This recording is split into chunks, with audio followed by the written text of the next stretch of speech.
Assalamualaikum dan salam sejahtera. Kisah yang saya ingin kongsikan pada hari ini adalah bertajuk kisah Kemalangan Ngeri.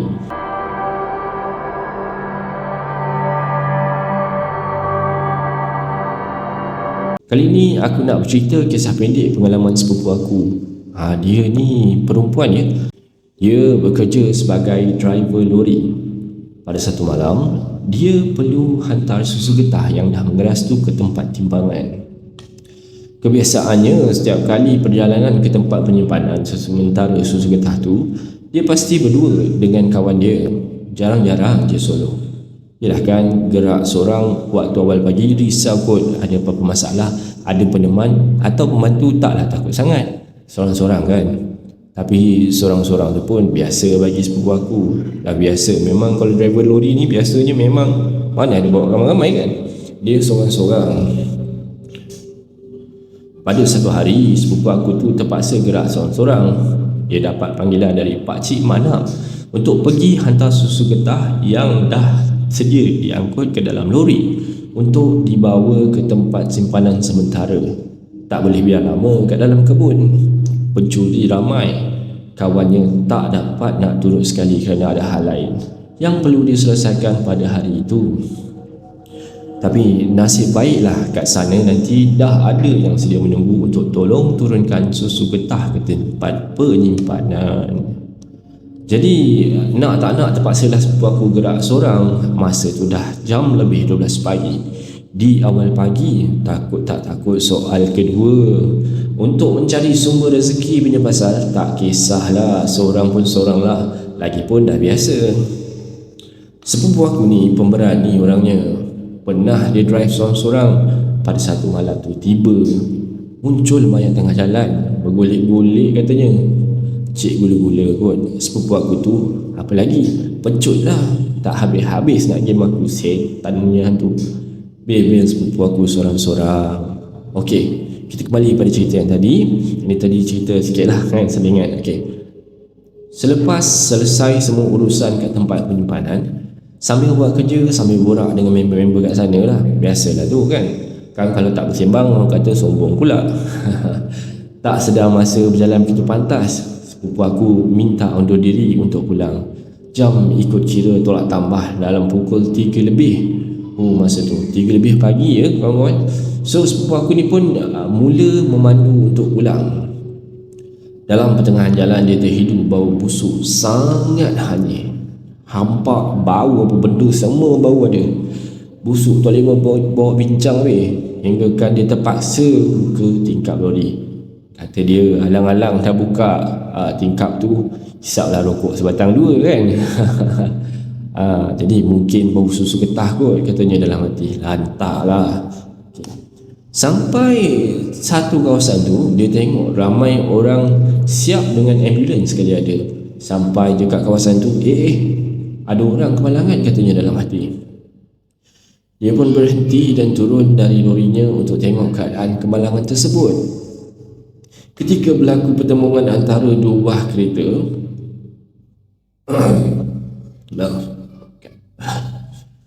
kelihatan berlaku pertemuan antara dua buah kereta yang terbabas masuk semak dan lagi sebuah kereta remuk di kaki jalan raya. Kelihatan juga terdapat dua mangsa tersepit di bahagian depan dalam kereta yang remuk teruk. Dan seorang lagi tersadar di tepi jalan dalam keadaan luka parah. Mungkin tercampak dari kereta kot, darah penuh di mukanya.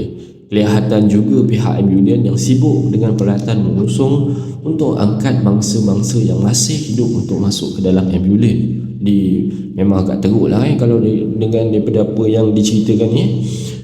Berhampiran tempat kemalangan tu ada seorang pakcik yang kelihatan luka-luka kecil pada muka dan lengannya, dengan pemerhati keadaan kemalangan dengan mimik muka yang sayu.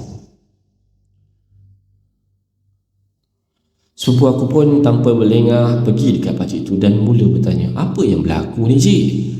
Tapi pakcik tu diam je. Macam-macam soalan sepupu aku tanya, tapi pakcik tu tetap diam. Dia pelik, apa hal pakcik ni? Senyap dia kan, pekak ke apa kan. Mati dia lah. Lepas pada tu pakcik tu pun mulalah pandang sepupu aku tu dengan muka pucat dan berdarah. Dengan mata putih berdarah tiada anak mata. Bayangkanlah mata putih saja, babe. Anak mata hitam tu tak ada, berurat mata macam zombie. Mata merah tu kan. Kejut beruk sepupu aku. Lepas tu ramai tadi pun semua pandang dia dengan muka pucat tanpa bicara. Yang paling ngeri, mangsa yang tersepit pun pandang dia je dengan mata merahnya. Goyang, babe.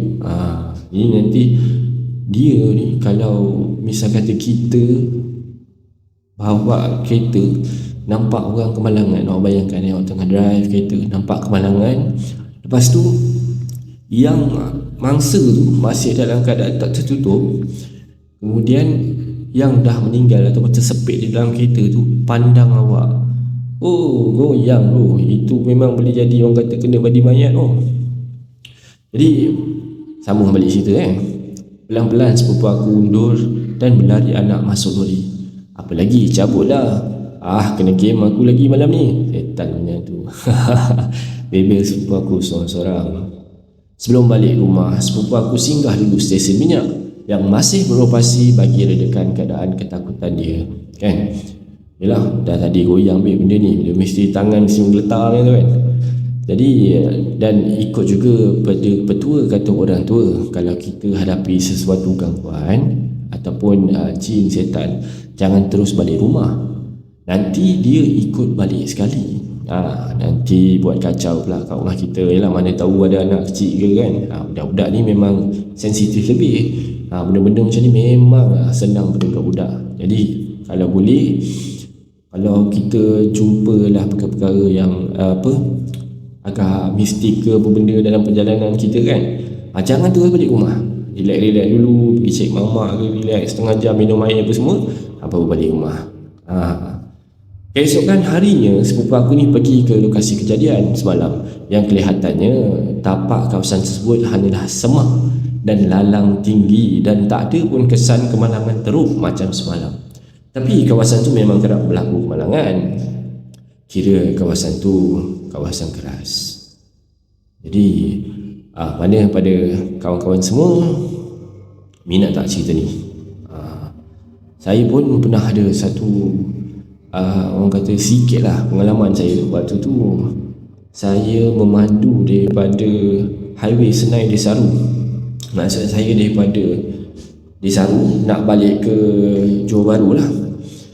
Dalam waktu saya sedang mandu tu, tiba-tiba depan tu memang kebetulan betul-betul jadi jam tu, betul-betul lah kereta tu baru jadi aksiden. Di mana waktu tu kereta mangsa tu pun masih ada lagi di dalam kereta. Dan abang bomba pun, biasalah abang bomba sedang tolong nak bukakan pintu kereta tau. Ada mangsa yang tersepit kat situ. Jadi bila saya memandu ni, saya melintasi kereta yang sedang kemalangan. Jadi kereta tu menghadap ke jalan ke arah saya lah. Jadi saya pandang ke arah kereta tu, saya nampak mangsa yang tersepit dengan mata yang terbuka dan memandang tepat ke arah saya. Agak goyang jugalah. Lepas tu rasa memang seram, memang seram. Lepas tu malam tu balik rumah, saya biasalah scroll TikTok semua kan, sebelum tidur apa semua, scroll tengok Facebook ni, baru tahu mangsa tu kemalangan. Dia satu keluarga, ialah kereta dia kereta Alza warna putih.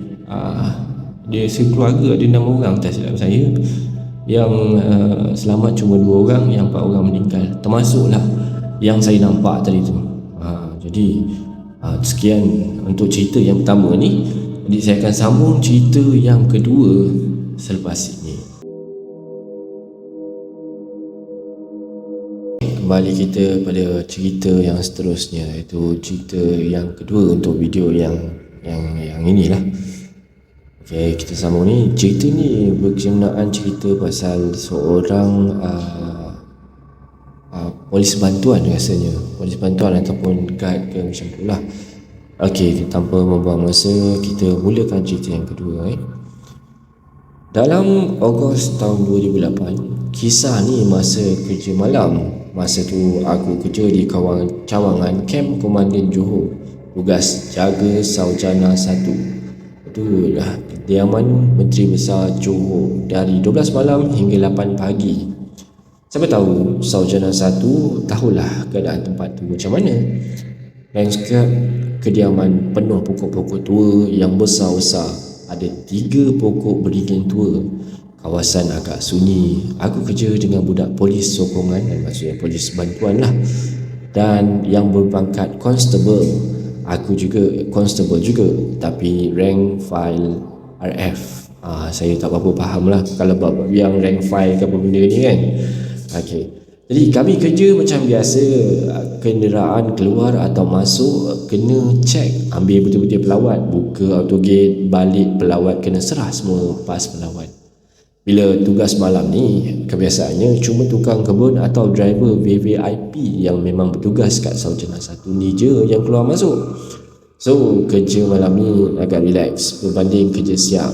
30 meter dari pos kawalan ada disediakan surau untuk petugas Muslim kilir-kilir solat waktu bekerja. Lebih kurang jam 3 pagi, bila agak-agak dah tak ada kerja, rutin harian aku mesti pergi beli tapau, makan malam, makanan kat mamak di Bandar JB. Aku kalau kerja malam memang bawa Gentoo merah ni, kereta pertama yang aku beli. Tak adanya motor sebab sejuk tambah-tambah. Rumah aku ni kat Tanjung Kupang sana, dalam 45 km dari tempat kerja. Dia punya kerja dekat IPK Johor ya. Jadi aku pergi seorang je.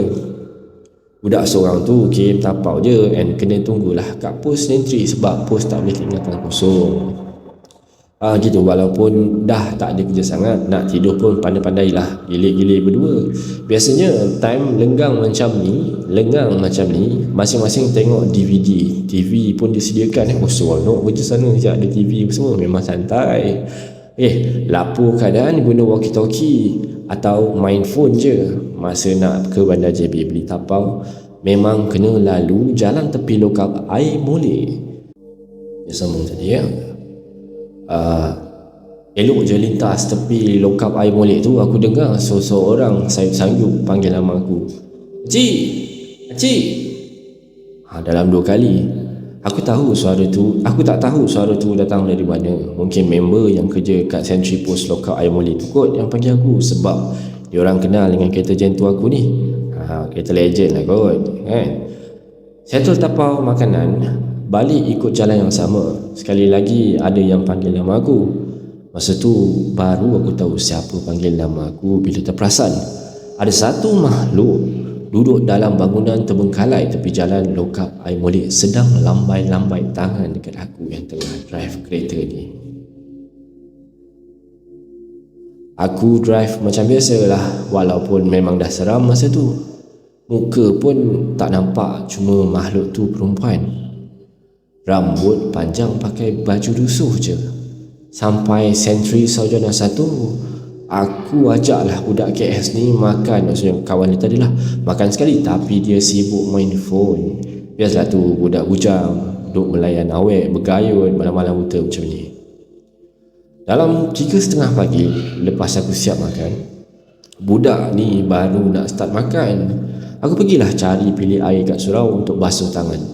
Siap basuh tangan aku, terpandang lagi makhluk yang samar-samar tengah berdiri kat belakang dinding cermin antara tempat pilih dan bilik surau. Aku lintas tanpa toleh belakang, terus tegak ke pos sentri. Aku relax, buat macam tak ada apa-apa. Kira goyang kat tu, tapi buat santai lah, buat chillax lah Budak tu habis makan pula, elok je dia nak gerak pergi basuh tangan. Aku pun khabar lah kat dia. Benda yang aku nampak, sebab aku tahu budak ni jenis penakut pahitnya. Tapi malam tu dia buat berani pula siap sebut. Mana benda tu? Aku nak pergi tengok. Aku rasa dia ingat aku melawak lah kot masa tu untuk takut-takutkan dia. Dengan jalan lajunya acah-acah berani kan. Acah-acah berada-berada ni kan. Berani siap pula buka dada lagi, pergi ke arah surau. Okey, tak lama, dalam 10 saat je aku dengar tapak kaki budak ni berlari semula ke pos. Berlari Lepas tu marah-marah aku dengan tangan berkuah dan tak sempat basuh. Tak sempat basuh babe.